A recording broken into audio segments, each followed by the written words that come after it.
Just how crucial a year do you think 2025 will be in determining who or if anyone ends up on the moon? Well, the moon's been hotting up for the last, few years actually, and we've already got 2 lunar missions that have launched this year. They launched in mid-January. They're commercial missions to see if they can land experiments that have been sent up by NASA in a sort of commercial NASA partnership, and one of them's a Japanese mission.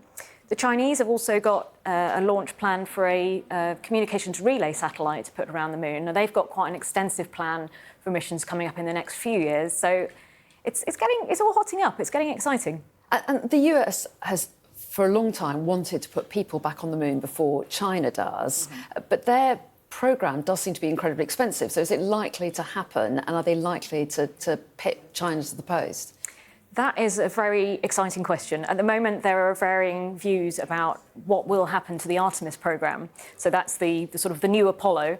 It was something that was actually launched by President Trump in his first term, and he wanted to put people on the moon by 2024. Obviously, that has not happened. The Artemis 3 date for landing humans on the moon, it does keep slipping back. So now we're looking more at 2027. And China are hoping to put people on the moon before 2030. Not sure how early before 2030, but if the Artemis missions keep slipping, it could actually start becoming a bit neck and neck. You mentioned Artemis, mentioned Apollo there as well. Apollo, obviously, all in-house within NASA. The landscape has changed massively since then. We've got lots of private entities involved too, SpaceX most notably. How does that change how this all goes about? Well, actually, Apollo did have private contractors that were building those parts of the missions, but what you see now is more of a sort of partnership between NASA and companies like SpaceX and Blue Origin. So currently with Artemis, you have NASA is building the big SLS rocket and the crew capsule, and then that will meet with a lander that's been made by a private company to take the astronauts down to the moon. So the Starship vehicle is what should be landing the Artemis 3 astronauts on the moon. But if you see one of the tests that they had just a few weeks ago, that ended up in pieces over Turks and Caicos. So the idea that NASA would put their astronauts on that, currently, it seems a little bit like that's a distant thing.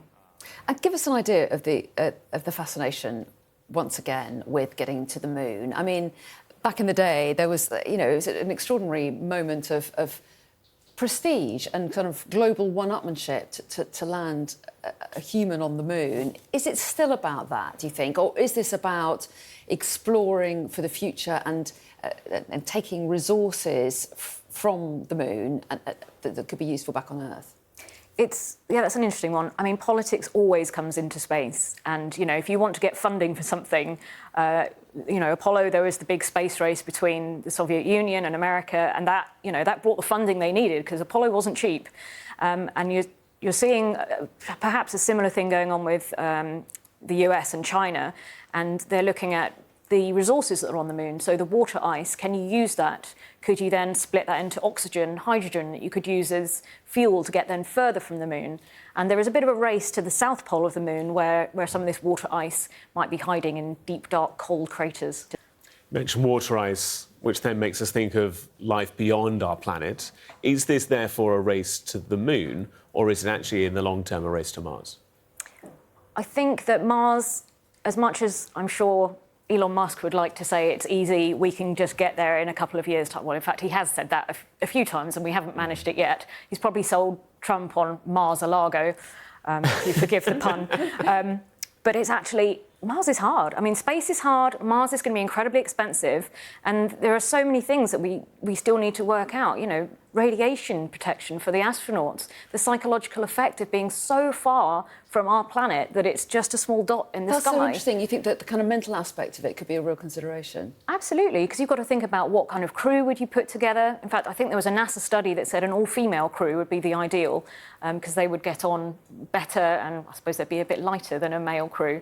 But there's a lot of considerations, and also, you only have these windows to launch every sort of couple of years. So if you go there, you have to make sure you have everything that you need because it's going to be a while before you can come back again. And, I think it's a grand ambition, but to be not pessimistic, but realistic, it is very, very difficult. And I think that will require even more, perhaps, international collaboration to get the funds needed. You'd have to be very careful about your packing, wouldn't you? Not leave anything behind. Sorry, very briefly, you mentioned women there. You have a theory about China's ambitions.